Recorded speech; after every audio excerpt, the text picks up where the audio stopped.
এই যে মিস্টার, হ্যাঁ নানু। আপনার পিচ্চি বউ কেমন আছে? ভালো আছে। এবার তোর জামাইয়ের খবর কি? ভালো। বসো, চা খাও। আজকে আমার তেমন কাজ নেই। তাই নাকি? তাহলে এগুলো করতে থাকো। হালা, আমি আসলাম ফ্রি হয়ে আড্ডা দিতে আর তুই আমার হাতে ফাইল দিচ্ছিস। আরে করো না, হাজার হোক আমি তোর 2 নাম্বার জামাই। আহারে, কি শখ! গো। তোর না স্যারের সাথে মিটিং এ যাওয়ার কথা? দুপুরের পর। গুড। তারপর বল, ভাতিজি কবে দেখবো? আরে সবই তো জানিস, ও এখনো পিচ্ছি।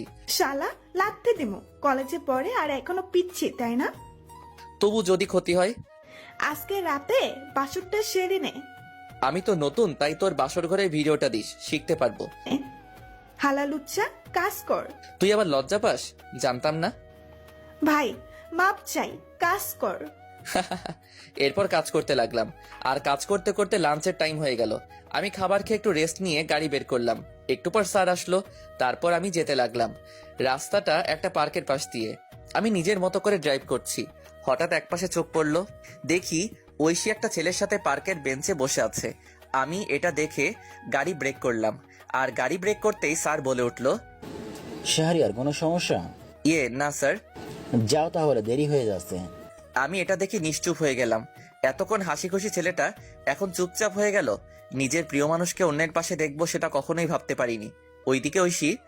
আচ্ছা সানি, আমরা তো বন্ধু, তাই না? আর শোনো, তোমায় কিছু কথা বলবো। বলো। তোমার সাথে কি শাহরিয়ার ভাইকে মিলে তোমার চেয়ে কত বছর বড়, আর তুমি যদি ডাক্তার হও তাহলে কি তোমার সাথে যায়? কথাটা শুনে ঐশী চুপ করে রইল, আর ঐশীকে চুপ থাকতে দেখে সানি আবার বলল, আরে তুমি এত সুন্দর একটা মেয়ে, আর তোমার সাথে কি ওই কালো ছেলে মানায় না? কিন্তু সে খুব ভালো। আজকাল ভালো বলে কোনো কথা নেই, আর সমাজে চলতে গেলে আমার মতো স্টাইল ছেলে দরকার। আজকে যেতে হবে, আল্লাহ হাফেজ। আর শোনো। এদিকে আমি ঐশীকে এই অবস্থায় দেখে খুব কান্না পাচ্ছে। কিন্তু ওই যে একটা কথা, ছেলেদের কখনো কান্না করতে নেই। ছেলেদের চোখে কান্না মানায় না, কারণ তারা পুরুষ। যে ছেলেটা বাসায় কোনো কাজ করে না কিন্তু পরিস্থিতির শিকার হলে সবকিছু করতে পারে, হ্যাঁ এটাই ছেলে। একটা ছেলে কখনো তার ভালোবাসাকে পরিবারের জন্য ছেড়ে যায় না, কিন্তু একটা মেয়ে পরিবারের জন্য ঠিকই চলে যায়। হয়তো আপনারা বলতে পারেন ছেলেরা কি তার পরিবারকে ভালোবাসে না, কিন্তু দিন শেষে দেখবেন একটা ছেলে পরিবারকে যেমন ভালোবাসে ঠিক তেমনি প্রিয় মানুষটিকেও ভালোবাসে। যার জন্য নিজের পরিবার ছাড়লাম, সবকিছু ছেড়ে তাকে নিয়ে চলে আসলাম। আর সেই ঐশী একটা ছেলের সাথে পার্কে, না এটা কি করে মেনে নেওয়া যায়। আমি কোনো মতে মিটিং শেষ করে সন্ধ্যায় নদীর পাড়ে চলে আসলাম। নদীর পাড়ে এসে বসে বসে কান্না করতে লাগলাম, যার জন্য নিজের লাইফ পরিবর্তন করলাম। আর সে অন্য একটা ছেলের সাথে। আজ পর্যন্ত আমি তাকে বকা পর্যন্ত দেইনি, হ্যাঁ এখনো দিব না। তুমি যা চাও তাই হবে। আমি না হয় অজানা রাজ্যে হারিয়ে যাব। এসব ভাবতে ভাবতে কখন যে রাত 11টা হয়ে গেল বুঝতেই পারলাম না। আমি উঠে বাসার দিকে হাঁটা দিলাম। রাস্তার একপাশে দিয়ে হেঁটে যাচ্ছি আর আজকের ঘটনা মনে করছি। আমি হেঁটে বাসায় আসলাম। বাসায় এসে কলিং বেল দিলাম। একটু পর ঐশী এসে দরজা খুলে দিল আর আমাকে দেখে বলল, অফিস শেষ হয় বিকাল 5টায়, আর তুমি রাত 11টায় আসলে। আমি কোনো কথা না বলে ভিতরে চলে আসলাম।